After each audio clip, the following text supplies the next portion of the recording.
Hello दोस्तों, आप सबका स्वागत है एक बार फिर से एस्ट्रो गुरु चैनल पर। मैं आप सभी के लिए लेकर आया हूं टैरो विद कृष्ण में आज एक और सेशन। और आज का जो विषय है वो है येस नो रीडिंग का। जी हाँ, आज येस नो रीडिंग का टर्न है। तो इस महीने की येस और नो रीडिंग को मैं लेकर के आ गया हूँ आपके सामने। लेकिन शुरू करने से पहले आपको बता दूँ कि ये जो रीडिंग है तो इस महीने के लिए, लेकिन ये एक तरह से समझें जनरल और टाइमलेस रीडिंग है। तो अगर आप इस रीडिंग को कभी भी देख रहे हैं, जिस महीने में ये पब्लिश होती है उसके बाद 6 महीने, साल भर, या जब भी आप इसको देखते हैं बाद में, आपके साथ ये रेजोनेट जरूर करेगी। अच्छा, और अगर कोई लोग पहली बार देख रहे हैं तो उनके लिए बता दूं कि ये यस नो रीडिंग में 3 पाइल्स रहेंगी और आप अपने 5 सवालों को ले सकते हैं। तो आप इस वीडियो को पॉज कर लीजिए, अपने 5 सवाल नोट कर लीजिए। उन 5 सवालों के जवाब हाँ में हैं या ना में हैं, और साथ ही साथ टैरो की क्या गाइडेंस है आपके उन सवालों के ऊपर, या उन हाँ या ना जो उत्तर आता है उस आंसर के बेसिस पर क्या गाइडेंस है, वो भी मैं आपको ज़रूर बताऊंगा। तो इसके लिए 3 पाइल्स बनाई हैं जो आपकी स्क्रीन पर अब एक साथ दिखाई जा रही हैं। आज की तीनों पाइल्स में से पाइल नंबर 1 है मूलाधार चक्र। ये चक्रों के सिंबल्स को मैंने आज पाइल के रूप में लिया है। तो मूलाधार पाइल नंबर 1, स्वाधिष्ठान पाइल नंबर 2 और मणिपुर पाइल नंबर 3। 3 चक्रों के सिंबॉलिक्स आपके सामने हैं। 3 चक्रों की इमेज एक तरह से समझें तो आपके सामने है। उनमें से जो आपको ज़्यादा अच्छा लगता हो, जो फील देता हो, उसे अपनी पाइल मान लें और उसी के हिसाब से, उसी के रिगार्डिंग अकॉर्डिंग आज की रीडिंग को देखिए। ये आपके साथ रेजोनेट करेगी। जो लोग मुझसे आज पहली बार जुड़े हैं उन सभी का मैं स्वागत करूंगा एस्ट्रो गुरु चैनल पर। आप सभी इस चैनल को सब्सक्राइब जरूर करिए, बेल आइकन प्रेस करिए, क्योंकि जब आप बेल आइकन प्रेस करते हैं तो नए वीडियोज़ की नोटिफिकेशन आपके फ़ोन पर जानी शुरू हो जाती है। और मेरे रेगुलर व्यूवर्स और सब्सक्राइबर्स, आप सभी के सहयोग और प्यार के लिए बहुत बहुत आभार। आगे बढ़ने से पहले आपको एक बार बता दूं कि मैं एक प्रोफेशनल टैरो रीडर भी हूं। तो आपकी स्क्रीन पर ये जो नंबर आ रहा है इसके ऊपर आप कांटेक्ट कर सकते हैं। अगर आपको अपने लिए एक पर्सनल रीडिंग सेशन चाहिए तो ये व्हाट्सएप नंबर है, तो इस पर आपको कॉल नहीं करना है, इस पर मैसेज करिए। मैसेज के थ्रू सारी इन्फॉर्मेशन मेरी टीम मेंबर आपको प्रोवाइड करेगी और आपकी हेल्प करेगी मेरे साथ आपके सेशन को बुक करने के लिए।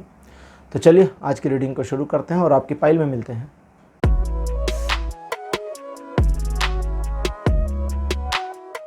हेलो पाइल नंबर 1, आप सबका स्वागत है आपकी रीडिंग में। आपने मूलाधार चक्र, यानी कि जो हमारे शरीर के 7 चक्र हैं उनमें से पहला चक्र मूलाधार, उसको चुना था। मूलाधार चक्र की फोटोग्राफ लगा दी गई है बगल में।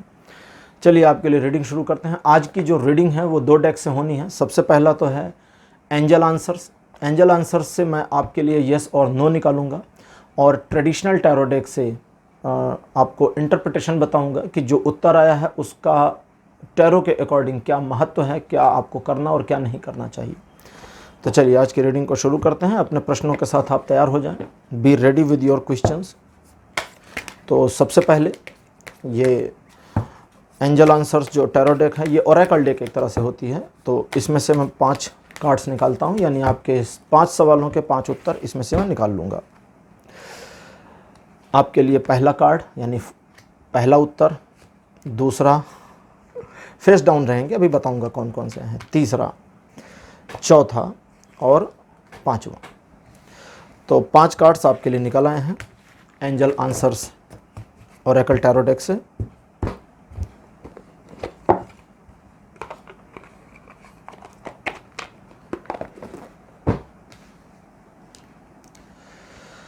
अब ट्रेडिशनल टैरो को भी स्प्रेड कर लेते हैं ताकि रीडिंग शुरू कर सकें, ठीक है।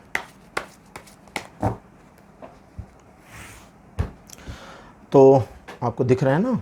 हाँ जी, स्क्रीन पर सही दिख रहा है, बहुत अच्छे। पहला उत्तर आपके लिए मेरे पास जो अपीयर हुआ है ये है इफ़ यू बिलीव। तो यहाँ पर एक तरह से ये यस है, लेकिन कंडीशनल यस है। अगर आप अपने ऊपर भरोसा करते हैं तो हाँ है, अगर आप उस काम पर भरोसा करते हैं तो हाँ है, अगर आप परिस्थितियों को अपने अनुकूल मोड़ने के लिए परिस्थितियों पर भरोसा करते हैं तो भी हाँ है, और अगर आप किसी व्यक्ति पर, किसी पर्सन पर भरोसा करके चल रहे हैं कि वो व्यक्ति आपके लिए काम करेंगे तो फिर ये ना है।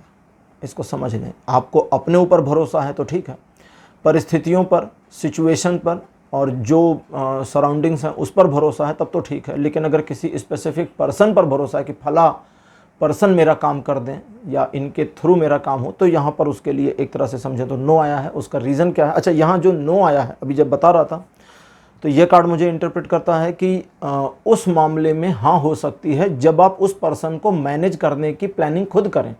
जैसे सपोज़ करिए कि क्या एग्जांपल दूँ आपको, ठीक है।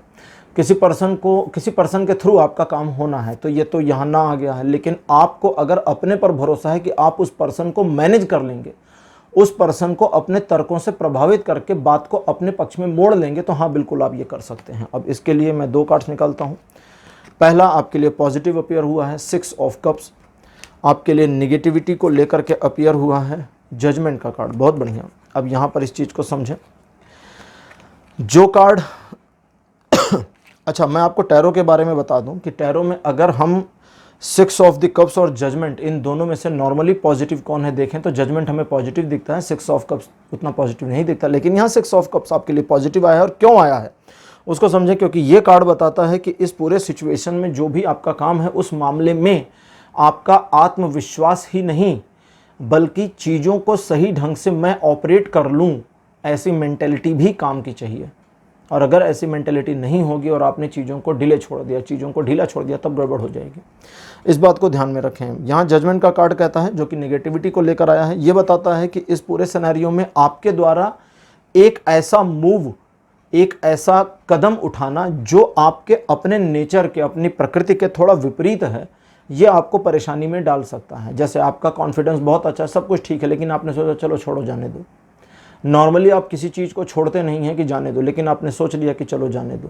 नॉर्मली आप किसी से झगड़ा नहीं करते, लेकिन आपने उससे झगड़ा करने का प्लान बना लिया। तो ये जो सारी चीज़ें हैं ये प्रॉब्लम क्रिएट करेंगी, तो आपको अपने नेचर के विपरीत नहीं जाना है। इस पूरे मामले में ऐसा दिखता है कि जो भी आपका प्रश्न है, प्रश्न 1, ये बहुप्रतीक्षित है। पिछले काफ़ी लंबे समय से इस क्वेश्चन का आंसर समझें, या ये जो काम आपका होना है इसकी प्रतीक्षा आपको थी, और ये जो लंबा समय आपके जीवन में बीता है, अब इसको क्लोज करने का समय आ गया है। लेकिन थोड़ा धैर्य और कॉन्फिडेंस की आपको ज़रूरत पड़ेगी। तो पहले क्वेश्चन का आंसर हो गया। अब हमारे दूसरे सवाल की ओर चलते हैं। तो दूसरे क्वेश्चन के आंसर के लिए मेरे पास जो कार्ड अपीयर हुआ है ओरेकल डेक से, ये है बी असर्टिव। यानी अगर आप एक बार निश्चय कर लें, ठान लें और पीछे हटना ना चाहें, तो बिल्कुल ये काम आपका हो जाएगा। जो भी आपने चाहा है, ये भी एक तरह का यस है। आपके लिए पॉजिटिविटी के साथ अपीयर हुआ है 8 ऑफ कप्स, और आपके लिए निगेटिविटी के साथ में अपीयर हुआ है किंग ऑफ कप्स। सबसे पहले निगेटिव कार्ड को रीड करते हैं। आपका भोलापन, आपकी मासूमियत, आपका चीज़ों को कैजुअल लेकर चलना, और आपका ये सोचना कि मिरेकली कुछ हो जाए, भगवान करे कुछ हो जाए, काश कुछ हो जाए, तो ये सब कुछ खराब कर देगा चीज़ों को। इस तरह से आपको नहीं सोचना है। आप अपने इस काम के प्रति, जो भी आपका दूसरा सवाल है, बहुत वोलाटाइल रहे हैं। आप एक मामले पर टिक नहीं रहे। आपका न टिकना प्रॉब्लम क्रिएट कर रहा है। आपको अपने मन को, या जो भी आपका प्रश्न है, उसे पहले स्थिर करना होगा। कई बार हम बहुत सारी चीज़ें करते हैं। जैसे मान लीजिए आप किसी विषय पर कुछ हासिल करना चाहते हैं। आपने एक छोटा सा टारगेट बनाया, थोड़ा सा काम किया, आपने टारगेट को शिफ्ट कर दिया, दूसरी तरफ कर दिया, टारगेट को थोड़ा इधर उधर कर दिया, फिर आपने थोड़ा सा काम किया, फिर आपने टारगेट को बदल दिया, फिर थोड़ा सा काम किया, फिर बदल दिया। तो ये जो प्रॉब्लम है, ये आपके अनिश्चय को, आपकी अनसर्टेनिटी को दिखाती है। इस पूरे मामले में आपको सर्टेन होना होगा। एक लक्ष्य को साधने के लिए एकदम केंद्रित हो जाना होगा। और यहाँ 8 ऑफ द कप्स यही कहता है कि आप अपनी हलचल को अगर रोक दें, और जो आपके सवाल का मर्म है, जो आपके सवाल का मोटो है, रीज़न है, कारक है, उसको ही क्लोज करने, या उसको ही हासिल करने, या उसकी प्राप्ति के लिए प्रयास करें, तो ये बिल्कुल संभव है। लेकिन अगर आपने चीज़ों को कैजुअल छोड़ा तो गड़बड़ हो जाएगी। अगर आपने अपने प्रयासों में बहुत ज़्यादा उतार चढ़ाव किया तो भी गड़बड़ हो जाएगी। एक निश्चित दिशा में, निश्चित फ्रेस में, निश्चित तरीके से प्रयास करिए, सफलता बिल्कुल आपको मिल जाएगी। अब तीसरे कार्ड की ओर, यानी तीसरे प्रश्न का उत्तर लेते हैं। तीसरे प्रश्न के उत्तर में मेरे पास जो कार्ड आया है वो है देयर समथिंग बेटर। ये बड़ा ही डुअलिटी का कार्ड है। डुअलिटी मतलब दोहरे चरित्र का। दोहरे चरित्र का क्यों है? क्योंकि जो है वो बेहतर तो है, लेकिन उधर दूसरी तरफ और बेहतर हो सकता है। ये बिल्कुल वैसे ही है जैसे हम मोबाइल फ़ोन खरीदते हैं। फ़ोन लेते हैं तो लगता है यार इससे बढ़िया तो कोई नहीं, लेने के महीने भर बाद पता चलता है कि ओह 30 दिन रुक जाते तो ये मिल जाता। तो देयर समथिंग बेटर। अब यहाँ पर इसकी मीनिंग 2 तरह से आ रही। पहले मैं पॉजिटिव निगेटिव निकाल लूँ। पॉजिटिव कार्ड आपके लिए आया है 3 ऑफ कप्स, बहुत बढ़िया। और आपके लिए निगेटिव कार्ड मेरे पास जो अपेयर हुआ है यह है 2 ऑफ कॉइंस। पॉजिटिव से शुरू कर देते हैं। सबसे पहले ये कार्ड कहता है मेरे से बात कर लो। चलिए इनसे बात करते हैं। ये कहता है कि दूसरी तरफ चीज़ें बेहतर तो हैं, लेकिन उस बेहतर को पाने के चक्कर में, क्योंकि अभी वो जो बेहतर है, अभी जो वो बेस्ट है, जो बेटर है, उस बेटर के बारे में पता नहीं है। सिर्फ कहा जा रहा है कि दूसरी तरफ आगे और बेहतर है। तो ये कहता है वर्तमान को पहले खंगालिए, क्या ये बेहतर है? अगर हाँ तो 3 ऑफ कप्स कहता है ग्रैब इट, पकड़ लीजिए। मतलब इसको ऐसे ही समझिए जैसे सपोज करिए आप एक स्टूडेंट हैं, आपने एक कोचिंग सेंटर में पढ़ना शुरू कर दिया, उदाहरण के लिए है, इसी को समझ लेंगे आप लोग। अब आपको लगता है कि यार मुझे कहीं, आपने सुना कि भाई फला कोचिंग दूसरा वाला बहुत बढ़िया है, बहुत बेटर है, आप जाना चाहते हैं। तो ये कहता है कि पहले देखो ये वाला बेहतर तो नहीं है, ये सही है या नहीं सही है, पहले खुद से समझो ना, लोगों की बातें मत सुनो, खुद से समझो। जैसे आपने कहा कि मुझे अपनी पर्सनैलिटी, समझ गए होंगे बाकी दूसरा वाला, मतलब उसी उदाहरण का, दूसरा फ्रेश नहीं बोल रहा। आपने सोचा मेरी पर्सनैलिटी में मुझे चेंज करना है, आपने प्लानिंग शुरू कर दी और सडनली आपको ऐसा फील हुआ कि यार मेरी पर्सनैलिटी में सचमुच कोई प्रॉब्लम है। फिर आपने ऑब्जर्व करना शुरू किया। तो ये कार्ड कहता है कि बिल्कुल ऑब्जर्व करिए, क्योंकि हो सकता है चेंजेस की ज़रूरत ना हो, लेकिन अगर ज़रूरत है तो वो करिए। और दूसरी तरफ चीज़ें बेहतर हैं, लेकिन सावधानी क्या रखनी है वो बताता है 2 ऑफ द कॉइंस।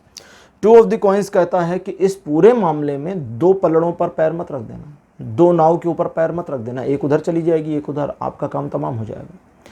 अगर आपने दोनों को संभालने का प्रयास इनिशियल स्टेज में किया तब तो संभाल लेंगे, लेकिन लार्जर स्टेज पर नहीं करना है, फिर हट जाना है। और एक तरीके से इसका आंसर भी यस है, आपके लिए हाँ है, लेकिन ये भी एक तरह से समझे तो कंडीशनल ही आया हुआ है। अब लेते हैं चौथा सवाल आपका। पाइल नंबर 1 आपके चौथे प्रश्न के लिए जो उत्तर आया हुआ है ये है पीसफुल रेजोल्यूशन। पीसफुल रेजोल्यूशन का मतलब होता है एक शांतिपूर्ण मार्ग निकाल लेना, बिना झगड़े के, बिना पैनिकनेस के, बिना किसी टायर्डनेस के, बिना प्रॉब्लम के। पॉजिटिव कार्ड आपके लिए जो अपीयर हुआ है दिस वन इज जस्टिस।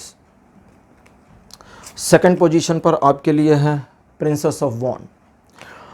यहाँ पर जब पीसफुल रेजोल्यूशन, वैसे ये जो एंजल आंसर्स हैं बड़े सरल कार्ड हैं, क्योंकि इनमें इनके जो नाम रखे गए हैं वो इस तरह के हैं कि आपको आपका उत्तर समझिए मिल ही जाता है, तो रीडर को ज़्यादा मेहनत नहीं करनी पड़ती। कभी कभी आसान रीडिंग भी मुझे करनी चाहिए ना, डिफ़िकल्ट वाली तो अक्सर आती रहती है। और ख़ास करके ये वाली गॉड्स एंड गॉडेस गाइडेंस, ये तो अपने आप में बिल्कुल अलग ही तरह से, अलग ही लेवल पर लेकर खुद बोलना शुरू कर देती हैं। खैर, तो यहाँ पर पूरे मामले में आपको 2 चीज़ों को और 2 पहलुओं को समझना है। सबसे पहला कि क्या एग्रेशन ज़रूरी है। अगर एग्रेसिव हो करके एक लिमिट टाइम के भीतर काम को क्लोज करना है तो एग्रेसिव होइए। ये कार्ड कहता है कि फिर एग्रेसिव हो जाइए और उतने पीसफुलनेस की ज़रूरत नहीं है। कार्ड का नाम भले पीसफुल रेजोल्यूशन है। बचपन में छोटा था तो एक कविता सुनी थी, पता नहीं वो हुल्लड़ मुरादाबादी जी की थी या काका हाथरसी की, जिसमें था कि एक ही लाइन ध्यान है, पंडित शांतिलाल चलाते देखे डंडे।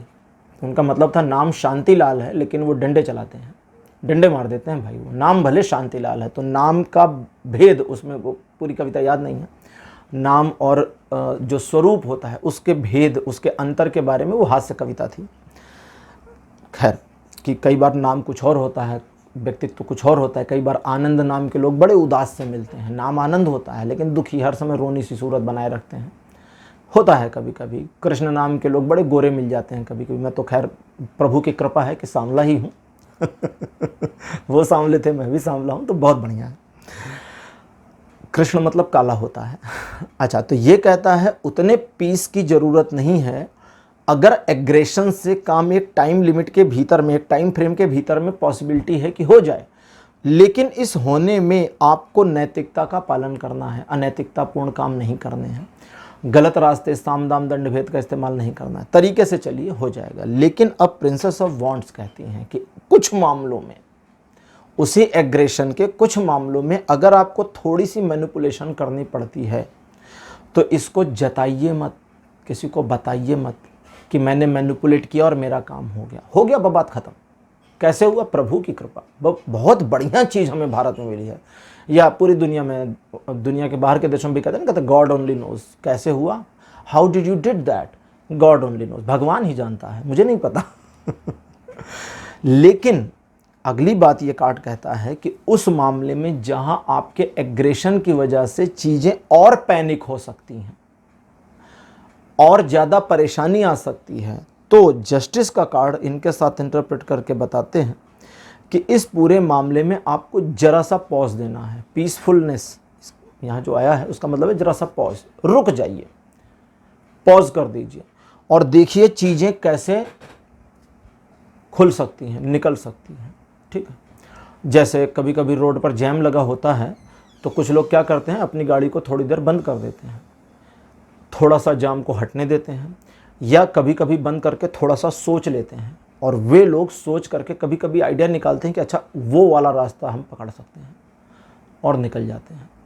या थोड़ा सा जाम खुलने के बाद में उनको एक रिलीफ ड्राइविंग मिल जाती है और थोड़ा रुकने की वजह से एक रिलैक्सेशन मिल जाता है। तो टाइम तो उतना ही लगना था पहुंचने में घर, भाई जाम में धीरे धीरे चलते तो भी उतना ही समय लगता गाड़ी लेकर के। एक जगह पर साइड में लगा ली है थोड़ी देर के लिए और थोड़ा जाम हट गया है, थोड़ा आगे निकल गई चीज़ें, थोड़ा रास्ता क्लियर हो गया, तो उससे एक रिलैक्सेशन मिली। तो यहाँ रिलैक्सेशन की ज़्यादा ज़रूरत है। इस रिलैक्सेशन के साथ अगर आप काम करके आगे बढ़ते हैं तो इसके होने की जो संभावना अब यहाँ पर आ रही है वो संभावना 70% से अधिक नहीं जा रही है। तो 70% हाँ है और 30% ना है यहाँ पर।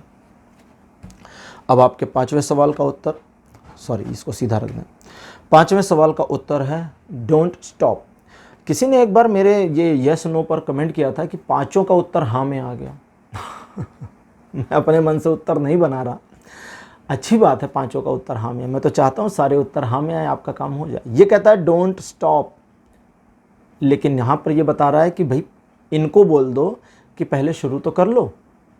तो अब इसको दो भागों में विभक्त करेंगे, वे लोग जिन्होंने शुरुआत नहीं की और वे लोग जिन्होंने शुरुआत की। जिन्होंने शुरुआत नहीं की है उनको शुरुआत करनी है और जिन्होंने शुरुआत कर दी है उनको बस दिशा सही देनी है। जैसे गाड़ी चलाते हैं ना, स्टीयरिंग को अगर सही तरीके से मोड़ें, स्टीयरिंग को सही तरीके से मूव करें तो गाड़ी बिल्कुल सही चल रही होती है। स्टीयरिंग को सीधी रख करके पकड़ के गाड़ी नहीं चला सकते, ले जाके लड़ा देंगे कहीं पर। अब यहाँ पर आपके लिए अच्छा पॉजिटिव कार्ड अपीयर हुआ है 6 ऑफ वॉन्ड्स और नेगेटिव कार्ड आपके लिए है 9 ऑफ सॉर्ड्स।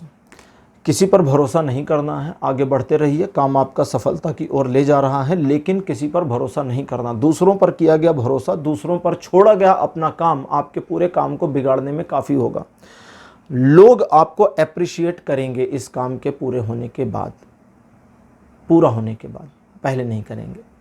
हालांकि जब ये चल रहा होगा, जो भी आपका प्रश्न है, जब ये चल रहा होगा, इसके लिए, इसको रिजॉल्व करने के लिए जब आप काम और मेहनत कर रहे होंगे, लोग जानते होंगे कि आप ग्राउंड्स पर सही हैं, लेकिन उस सही होने के बावजूद लोग आपको अप्रिशिएट नहीं करेंगे, काम होने के बाद अप्रिशिएट करेंगे। तो कुल मिलाकर के पांचवा कार्ड और इसकी जो पॉजिटिव नेगेटिव इंटरप्रिटेशन आई है, ये चाहते हैं, रखने से पहले कहता है पूरा क्लोज करो, ये चाहते हैं कि आप आगे बढ़ें, रुके नहीं, लगे रहें और अपने काम को कंप्लीट कर लें। तो पाइल नंबर 1 ये थी आपकी आज की रीडिंग, यस और नो की। आज की रीडिंग आपको कैसी लगी, अपने एक्सपीरियंस, अपने अनुभव कमेंट सेक्शन में ज़रूर लिखिएगा। इस वीडियो को लाइक करिए, शेयर करिए और चैनल को सब्सक्राइब करना मत भूलिएगा। अगले वीडियो में आपसे फिर मिलूँगा, बाय बाय।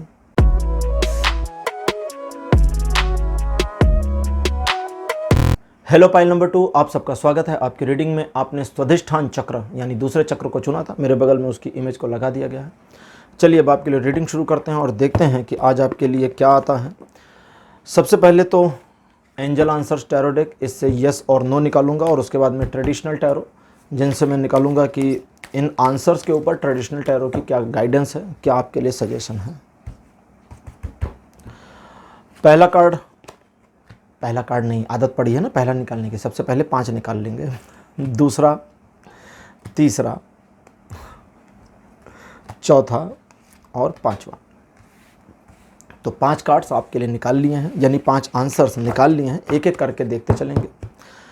वो रेगुलर रीडिंग की हैबिट पड़ी है ना 5 कार्ड निकाल करके दिखाने वाली। चलिए, तो ये 5 कार्ड्स आ गए। अब ट्रेडिशनल टैरो, इसको भी स्प्रेड कर लेते हैं। सबसे पहले अब कार्ड्स आपको दिख रहे होंगे। सबसे पहले आपका क्वेश्चन नंबर 1, क्वेश्चन नंबर 1 के लिए मेरे पास जो आंसर आया है, यू आर रेडी, आप बिल्कुल तैयार हैं। पॉजिटिव कार्ड आपके लिए अपीयर हुआ है जस्टिस, और आपके लिए जो निगेटिव कार्ड मेरे पास अपीयर हुआ है, this one is 7 of cups. ये कहता है यू आर रेडी। अच्छा, एंजल आंसर्स जो टैरो डेक है, ओरेकल कार्ड, ये बड़े प्यारे और आसान कार्ड है, मतलब समझिए बहुत इजी हैं। मुझे अभी तक टैरो में इससे आसान कार्ड कोई लगे नहीं। राइडर वाइट के बाद में, राइडर वाइट भी बहुत आसान है। और okay okay okay okay okay okay okay तो सबसे पहले तो इनका जैसा कि नाम है कार्ड का, यू आर रेडी, आप तैयार हैं। तो ये कहता है कि हाँ आप तैयार हैं, you are ready for doing that in your favour. ठीक है, उस काम को कंप्लीट करने या अपने फेवर में मोड़ने के लिए आप बिल्कुल रेडी हैं, यू आर बिल्कुल प्रिपेयर हैं, रेडी हैं। बट यहाँ पर एक छोटी सी चीज़ आपको समझनी भी होगी। अब जैसे नेगेटिव कार्ड है 7 ऑफ द कप्स, कहता है कि सोचते रहेंगे तो सोचने में तो युग बीत जाएगा। कहते हैं ना, सोचते रहोगे तो युग बीत जाएगा, सोचते ही रह जाओ। ये युग बीत जाएगा वाली कहावत कहाँ से आई ये पता है आपको? ये आई है रावण से। लंका के जो अधिपति था रावण, राक्षस राज, उसके बारे में कहा गया वो स्वर्ग तक जाने की सीढ़ियाँ बना रहा था, और 3 सीढ़ियाँ बची हुई थी, बनाता चला गया, 3 सीढ़ी बची हुई थी। तो देवराज इंद्र स्वर्ग में थे और वहाँ से वो जोर जोर से हंसने लगे रावण के ऊपर। आ गए पास में जहाँ बन रही थी, 3 सीढ़ी बची थी, तो रावण के ऊपर हंसने लगे। तो रावण ने कहा हंसते हैं आप? उन्होंने कहा हंस इसलिए रहा हूँ कि इतना बड़ा अधिपति, इतना बड़ा राक्षस राज, इतना बड़ा राजा, इतना बड़ा प्रतापी शूरवीर जिसने देवताओं को हराया, ग्रहों को परास्त किया, वो मजदूर की भांति लगा हुआ है। यही देखकर हंसी आ गई और कुछ नहीं। रावण को बड़ा अहंकार हो गया, चोट लग गई उसके अहंकार पर। उसने कहा 3 सीढ़ी तो है, बना लूंगा मैं। वापस चला गया। युग बीत गए, 3 सीढ़ी नहीं बनी। और जब रावण मरा तो कहते हैं कि देवताओं ने वो सीढ़ियाँ तोड़ दी। वो सीढ़ियाँ वैसी नहीं थी ईंट पत्थर वाली, वो डिवाइन सीढ़ियाँ थी। वो अब थी कुछ अलग, एक तरह की समझिए तो जिसको कहेंगे कि जो हमारा नॉर्मल फिजिकल हमारा जो जगत है या मटेरियलिस्टिक जो जगत है, भौतिक जगत जिसको कहते हैं, इससे थोड़ी अलग तरह की थी। वरना तो वो दिखाई देती ना, राम को भी दिख जाती कि अरे सीढ़ियाँ लग रही हैं, तो वो अलग चीज़ थी। भगवान राम को तो खैर सब कुछ पता था, लेकिन उन्हें इस चीज़ का कोई प्रयोजन नहीं था, क्योंकि उनको पता था कि देवराज इंद्र ही इन चीज़ों को नष्ट करेंगे। रावण की मृत्यु के बाद वो सीढ़ियाँ देवताओं ने नष्ट कर दी पूरी तरह से। अच्छा, तो यहाँ आप तैयार हैं, लेकिन अगर आप सोचते रह जाएंगे तो युग बीत जाएगा। लेकिन अगर सोचने की बजाय आप सिर्फ वो करें जो नेसेसरी है, एक्स्ट्रा ऑर्डिनरी कुछ भी नहीं करना। जैसे कोई बच्चा हो, उसको पढ़ाई लिखाई करनी है, 3 घंटे का डेली का पढ़ना है, कुछ भी एक्स्ट्रा मत करो, 3 घंटे डेली पढ़ लो, बहुत है, एनफ है, हो जाएगा काम। तो ऐसे ही आप शुरू करें। आप बिल्कुल इस चीज़ के लिए प्रिपेयर हैं, कैपेबल। अच्छा, यू आर रेडी का मतलब होता है कि आप तैयार ही नहीं हैं, आप कैपेबल हैं, प्रिपेयर हैं और इस चीज़ को कर सकते हैं, लेकिन एक ग्रेस के साथ करिए। एक बोझ की तरह, मजदूर की तरह मत करिएगा, ये ध्यान रखिएगा। दूसरे सवाल का जो उत्तर मेरे पास आया है ये है with in the next few weeks. ये कहता है बस अगले कुछ हफ्तों की ही बात है। यहाँ मैं आपको बता दूं कि उन शब्दों पर मत जाइए जो ये बता रहा है। शब्द तो लिखे हैं, बस कुछ हफ्तों की ज़रूरत है। सनातन के बारे में लोगों ने सुना होगा, बोलचाल की भाषा में कहते हैं 7 जन्म होते हैं हमारे, 7 जन्म का बंधन। मूलाधार पहला जन्म, हम सारे मूलाधार पर हैं। मूलाधार पर भी नहीं है एक्चुअली, हमारा जो मतलब एक तरह से आप चलिए मूलाधार पर है। क्यों? क्योंकि अभी हमारी जो ऊर्जा है मूलाधार पर है। मूलाधार से ऊर्जा उठकर स्वाधिष्ठान पर आ जाए तो एक से दूसरा जन्म हो गया। 7 चक्र ही 7 जन्म हैं। एक चक्र से दूसरे चक्र पर जाने के लिए इस जमीन पर हमारी आत्मा को कई बार आना पड़ सकता है। हो सकता है हम इस जमीन पर 10 बार या 100 बार जन्म ले लें, पैदा हो जाएं, ठीक है। लेकिन एक से दूसरे चक्र की यात्रा अगर पूरी नहीं हुई तो आपका एक जन्म जो स्पिरिचुअलिटी का है वो पूरा नहीं हुआ। वो जो 7 जन्म है वो स्पिरिचुअलिटी के हैं। जैसे कहते हैं ना, ब्रह्मा जी का एक दिन पूरा हो जाएगा, फिर वे निद्रा में चले जाएंगे, प्रलय काल रहेगा। अब ब्रह्मा जी का दिन जैसे हमारा होता है 12 घंटा दिन 12 घंटा रात, ऐसे ब्रह्मा जी का भी है, दिन है और रात है, एक ही दिन का, आधा हिस्सा दिन आधा रात। तो दिन में वे जागते हैं, रात में सो जाते हैं। 1000 चतुर्युग पूरे हो जाए, चारों युग 1000 बार रोटेट हो जाएंगे तो एक दिन पूरा हो जाएगा और वे जाके सो जाएंगे, प्रलय काल हो जाएगा, सब नष्ट भ्रष्ट हो जाएगा, छिन्न भिन्न। फिर से वे सृष्टि को, ब्रह्मा जी अपने दिन की शुरुआत सृष्टि की रचना से करते हैं। तो यहां with in the next few weeks का मतलब यहां पर आता है कि अगले कुछ हफ्तों में इसकी पॉसिबिलिटी है कि जो आप चाहते हैं वो हो जाए। 2 ऑफ द सॉर्ड्स आया है जो आपकी मनोदशा को दिखाता है, जिसमें आप बहुत नेगेटिव दिख रहे हैं। द मून का कार्ड आया है जिसमें आपके कॉन्फिडेंस के डलनेस की बात बताता है। यहाँ पर आपको कॉन्फिडेंस लाना है, अपने डलनेस को हटाना है। नेगेटिव कार्ड कहता है कि इस पूरे मामले में नेगेटिव कुछ है नहीं, बस दिमाग में चल रहा है। और पॉजिटिव कार्ड कहता है कि अगर मैं कर लूँ या मुझे ही करना है मेंटेलिटी को ले आते हैं और आगे बढ़ते हैं तो पॉसिबिलिटी शुरू हो जाएगी। लेकिन जब ये मेंटेलिटी लाएंगे तब से with in the next few weeks होगा, अगले कुछ हफ्तों में हो जाएगा। लेकिन जैसे अभी आप इस पूरे मामले में सोचने विचारने का काम करते रहें, चीज़ों को टालते रहें, 6 महीने टाल दें तो नेक्स्ट फ्यू वीक्स तो गए, 6 महीना निकल गए। वहाँ से शुरू करें तो वहाँ से नेक्स्ट फ्यू वीक्स, अगले कुछ समय में। अच्छा, ये जो नेक्स्ट फ्यू वीक्स है ये कहता है 3 हफ्ते के अंदर एक बार शुरुआत करते हैं तो 3 सप्ताह के भीतर जो आप चाहते हैं वो हो जाएगा। लेकिन शुरुआत करिए, शुरुआत करने में ही सबसे बड़ी देर है। ठीक, अब लेते हैं तीसरा सवाल। पाइल नंबर 2, तीसरे सवाल के लिए उत्तर आया है रिकवरी। रिकवरी आमतौर पे जानते ही होंगे किसको कहते हैं, किसी चीज़ को रिकवर करना, डैमेज को कंट्रोल करना।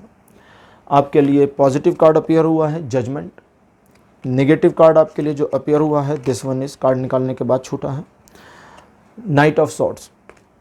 ये कहता है कि इस पूरे मामले में आपको, अच्छा यहाँ ये एक और बात बताता है कि इस तरह का जो काम आपने सोचा हुआ है या जो प्रश्न आपका तीसरा वाला है, इस तरह की चीज़ पहले भी आप इससे 2-4 हो चुके हैं, या ये कोई पुरानी योजना है जिस पर अभी तक काम शुरू नहीं हुआ और अब आपको काम शुरू करना है। और अब आपको जब काम शुरू करना है तो इसमें आपका संशय बहुत ज़्यादा आ रहा है और आप समझ नहीं पा रहे हैं कि सचमुच आप इस काम को करने के लायक हैं भी या नहीं। इस पूरे मामले में जजमेंट का कार्ड कहता है कि पूरे सिचुएशन को एक तरह से ईश्वर के हाथ में छोड़ दीजिए। कभी कभी चीज़ों को भगवान भरोसे छोड़ना बहुत बढ़िया होता है, लेकिन भगवान भरोसे छोड़ने का मतलब वो वाला नहीं है जो दुनिया कहती है। ईश्वर के ऊपर छोड़ दीजिए कि ईश्वर ये काम मेरे द्वारा करवाएंगे, ये नहीं कि ईश्वर करेंगे। ईश्वर नहीं आएंगे करने के लिए, करना आपको पड़ेगा। अब नाइट ऑफ सॉर्ड्स का जो इंटरप्रिटेशन नेगेटिव है उसका समझ लीजिए। ये कहता है कि आपके फोकस में जितना डिस्ट्रैक्शन होगा उतनी हार होती जाएगी, और जितना फोकस बना देंगे उतनी जीत होती जाएगी। इस मामले में आप इस सवाल के जवाब को अगर यस और नो में समझना चाहते हैं तो ये एक प्रकार की ना है। जी हाँ, ये एक प्रकार की ना है, लेकिन इसको पॉजिटिविटी में या यस में कन्वर्ट करने की पॉसिबिलिटी बिल्कुल बनी हुई है। चौथे सवाल का उत्तर आपके लिए मेरे पास आया है इन द नियर फ्यूचर। ये कहता है, जैसा कि अभी आया था ना, with in the next few weeks, अगले कुछ सप्ताह में। ये कहता है बस आने वाले भविष्य में, नियर फ्यूचर। अब यहीं पर सबसे बड़ी भसड़ और प्रॉब्लम शुरू हुई। पहला कार्ड आपके लिए है द फूल, यह है पॉजिटिव। आपके लिए निगेटिविटी को लेकर आया है टेम्परेंस। टेम्परेंस के कार्ड को कहते हैं संतुलन को करता है और धैर्य को दिखाता है। यहाँ पर पूरे मामले में इन द नियर फ्यूचर का मतलब है आने वाले नज़दीकी भविष्य में। लेकिन किसका नज़दीकी भविष्य? वो जो समय है वो किसके नज़दीक है? हमारे हैं या डिवाइन के हैं, या जिस प्रकार से ये परम सत्ता परम ब्रह्मांड चल रहा है उसके हिसाब से तो नियर फ्यूचर करोड़ों साल का हो जाए। यहां पर यह कहता है कि आपका कॉन्फिडेंस अपने ऊपर और ईश्वर के ऊपर जितना गहराता जाएगा ये फ्यूचर उतना नियर आता जाएगा। आपका सेल्फ कॉन्फिडेंस जितना लो होता जाएगा, ईश्वर के प्रति श्रद्धा जितनी घटती जाएगी, ये नियर फ्यूचर उतना दूर जाता जाएगा। और एक बार ये दूर जाता जाए तो इस फ्यूचर को बैलेंस करने की शक्ति आप में नहीं रहेगी, आप कर नहीं सकते। इस पूरे मामले में कॉन्फिडेंस के साथ अगर आप आगे बढ़ते हैं तो सचमुच नियर फ्यूचर जो है ये कहता है अगले कुछ समय में। मैं कुछ बोलने वाला था, कहता नहीं, यहाँ कुछ टाइमलाइन नहीं लेनी है, यहाँ पर टाइमलाइन लेने के लिए मना कर रहे हैं। और कहते हैं अगले कुछ समय में, क्योंकि ये व्यक्ति दर व्यक्ति, पर्सन टू पर्सन वेरी करेगा कि किसके लिए नियर फ्यूचर कैसा है। और ये एक तरह से हाँ है, और आपके जो भी प्रश्न हैं उसके उत्तर में चौथे सवाल का जवाब हाँ में आया हुआ है आपके लिए। पांचवें प्रश्न का जो उत्तर आपके लिए मेरे पास आया है ये है रिकंसीडर। ये कहता है रुकिए, देखिए अपने प्रश्न को और वापस से सोचिए क्या प्रश्न सही पूछा गया है। पॉजिटिव कार्ड आपके लिए जो मेरे पास अपीयर हुआ है यह है हैंग्ड मैन, बहुत बढ़िया। और निगेटिव कार्ड आपके लिए अपीयर हुआ है किंग ऑफ कप्स। जो लोग टैरो के बारे में जानते होंगे या कभी कभी रीडर्स मेरे वीडियो को देख लेते हैं बाई चांस, तो वे हंस रहे होंगे आज कि जो मैंने बिना देखे बताया था बिल्कुल वही चीज़ हैंग्ड मैन ने आकर कह दी। ले लीजिए पॉज, रोक दीजिए पूरे मामले को और पुनर्विचार करिए अपने प्रश्न पर। उत्तर के लिए प्रश्न जरूरी है। गूगल करते हैं ना, सही कीवर्ड डालिए सही उत्तर आता है, गलत डालिए गलत आ जाता है। टैरो बिल्कुल वैसे चलते हैं, सही सवाल सही जवाब, गलत जवाब गलत जवाब। लेकिन यहाँ ये कहता है सवाल ही सही नहीं है। इस पूरे सवाल को वापस लीजिए, विचार करिए, समय दीजिए। इन किंग ऑफ कप्स कहते हैं लोगों के प्रभाव से बचिए, अपने लक्ष्य पर फोकस करिए, ईश्वर की ओर अपने रुझान को थोड़ा बढ़ाइए, श्रद्धा का भाव रखिए और फिर से इस प्रश्न के ऊपर आ जाइए। जब आप दोबारा इस प्रश्न पर आएंगे तो इस प्रश्न के उत्तर के यानी कि जो भी काम आपका है वो होगा। लेकिन पहला काम क्या है कि अपने प्रश्न को थोड़ा सा रिकंसाइल कर लें, अपने प्रश्न को एक तरह से समझे तो पुनर्व्यवस्थित कर लें। क्वेश्चन सही नहीं है, आप जो चाहते हैं उस चाहत में बहुत कमियां हैं। आपकी अपनी चाहत को थोड़ा सा ठीक और मैनेज करना होगा। अगर ये कर लेते हैं तो हाँ है, अदरवाइज़ ये पांचवें सवाल का उत्तर आपके लिए ना में आया है। तो पाइल नंबर 2 ये थी आपके लिए रीडिंग येस और नो की। आज की रीडिंग आपको कैसी लगी, अपने एक्सपीरियंस अपने अनुभव कमेंट सेक्शन में ज़रूर लिखिएगा। इस वीडियो को लाइक करिए, शेयर करिए और चैनल को सब्सक्राइब करना मत भूलिएगा। अगले वीडियो में आपसे फिर मिलूँगा। Bye bye.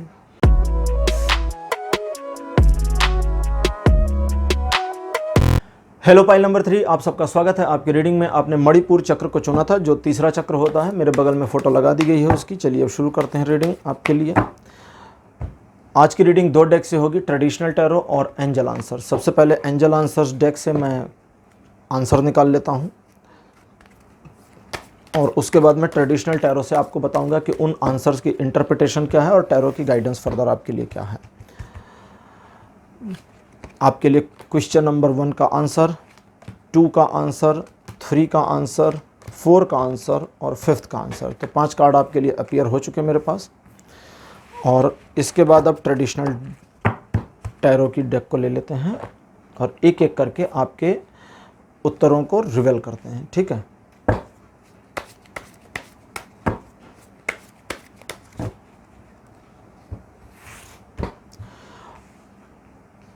दिख रहे हैं।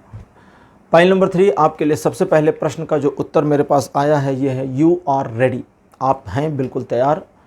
आपके लिए जो कार्ड मेरे पास पॉजिटिव अपीयर हुआ है यह है king of sword, night of sword. Second position पर आपके लिए द वर्ल्ड। तो द वर्ल्ड का कार्ड आया है निगेटिव में, और द वर्ल्ड का कार्ड जो कहता है वही सब कुछ समझने लायक है। सबसे पहले समझ लें आपके अंदर पूरी कैपेबिलिटी है, योजना जो भी आपने बनाई है वो सही है।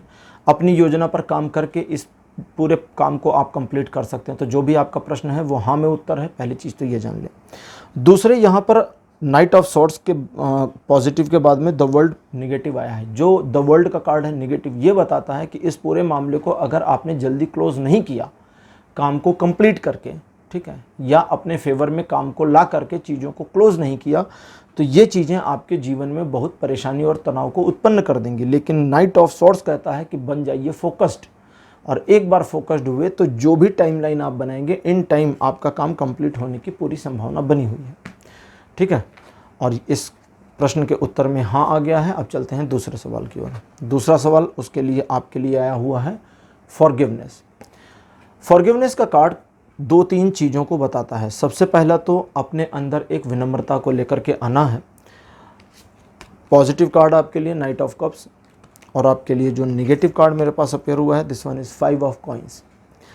तो ये बताता है कि अपने अंदर की कुछ चीज़ों को आपको मैनेज करना है, अपने अंदर एक सात्विक भाव को जन्म देना है और अपने आप को सिर्फ गिल्ट से हटा देना है। गिल्ट में मत आइए किसी भी चीज़ के लिए। नाइट ऑफ कप्स कहता है कि अगर गिल्ट की भावना आगे बढ़ती है तो वो गिल्ट एक ग्रंथि बन जाएगी, एक माइंड ब्लॉकेज बन जाएगा और वो आपको परेशानी में डाल देगा। लेकिन 5 ऑफ कॉइंस कहता है कि इस पूरे मामले में कैजुअल भी चलने की ज़रूरत है। मतलब दोनों की जो इंटरप्रिटेशन है वो ये है कि इस पूरे मामले में सावधान रहना है, लेकिन आरामदेह पोजीशन को अख्तियार करके चलना है। इस चीज़ को समझें। दूसरे यहाँ पर आपके लिए जो ठीक है, हाँ जी, अगर आपका काम इस तरह का है जिसमें आपका पर्सनल एफर्ट ज़्यादा लग सकता है तो उसे लगा दीजिए, क्योंकि उससे आपके यश, आपके सम्मान में वृद्धि होगी। लेकिन अगर आपका काम इस लेवल का है जिसमें दूसरे लोगों के थ्रू ही ये होना है तो ऐसे मामलों में सही समय का इंतज़ार करना है, जल्दबाजी किए बिना, जब आप उन लोगों को एक तरह से या तो नियंत्रित कहें या कहें कि बढ़िया प्रभावित कर सकते हैं। अब लेते हैं तीसरा सवाल। तीसरा सवाल का जो उत्तर है उसका है इफ़ यू बिलीव, अगर आप भरोसा करते हैं और भरोसा अपने आप में करते हैं तो फिर बिल्कुल जो भी प्रश्न आपने पूछा है इसका उत्तर हाँ में है। लेकिन यहाँ मामला भरोसे का है। कभी कभी हम कहते तो हैं लेकिन खुद पर भरोसा नहीं करते हैं। कभी कभी हम जताते तो हैं लेकिन खुद पर कॉन्फिडेंस नहीं होता है। कभी कभी दूसरे को मोटिवेट करते हैं और खुद मोटिवेशन लेस होते हैं। तो यहाँ आपको जेन्युइन होने की ज़रूरत है। अगर आप एक जेन्युइन पर्सन हैं और जेन्युइनिटी आपने अडॉप्ट कर ली है तो अकॉर्डिंग टू दैट चीज़ें बदलेंगी और आपके फेवर में मुड़ जाएंगी। इफ़ यू बिलीव, इस कार्ड की जो यहाँ पर इंटरप्रिटेशन आ रही है वो एक तरह से यस आ रही है। आपके लिए प्रिंसेस ऑफ वॉन्ड्स पॉजिटिव में और आपके लिए निगेटिव में अपीयर हुई हैं क्वीन ऑफ वॉन्ड्स। तो वॉन्ड हाउस की 2 लड़कियाँ आ गई हैं। तो यहाँ समझें, अपने ऊपर बिलीव करना है लेकिन किसी को अपने बिलीव सिस्टम का शो आउटनेस नहीं करना, दिखावा नहीं करना कि भाई हमसे ज़्यादा विश्वास तुम पर कोई नहीं करता।